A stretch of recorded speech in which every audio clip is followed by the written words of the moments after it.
কার কার মাথায় বলো তো আমার মতো হুটপাট ভূত চেপে যায়।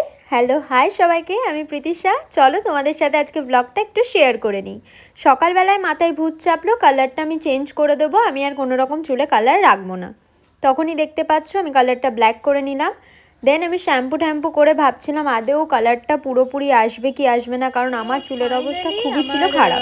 চুলের কন্ডিশনটা এরকম, মোটামুটি পুরোটাই কালো হয়ে গেছে, 90% ব্ল্যাক হয়ে গেছে।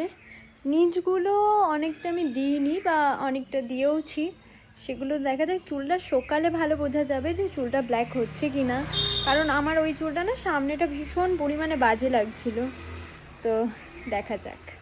তারপরে খেয়ে দিয়ে রেডি হয়ে বেরিয়ে পড়লাম। ওর সাথে একটু বেরোনোর জন্য কিছু দরকার ছিল। এটা হচ্ছে দিদিকে আমরা গিফট করছি। ওখান থেকে সোজা চলে গেলাম। তারপর একটা মলে ঢুকে ওর একটু মোজা দরকার ছিল, তো মোজাটা নিয়ে নিলাম। তারপর একটু চলে গেলাম আমাদের এখানে টিএফসিতে খেতে। ভীষণ ভালো লাগে এখানে চিকেনটা আমার, তার জন্য খেয়ে দিয়ে নিয়ে তারপরে চলে গেলাম। ওরা একটা প্যান্টও কেনার দরকার ছিল, ওইগুলো মার্কেটিং করে নিয়ে আর একটা পাঞ্জাবিও কিনেছিলাম, সেটা তোমাদের সাথে শেয়ার করা হয়নি, পরে কোনো সময় শেয়ার করে দেবো। ব্লগটা কেমন লাগলো জানিও।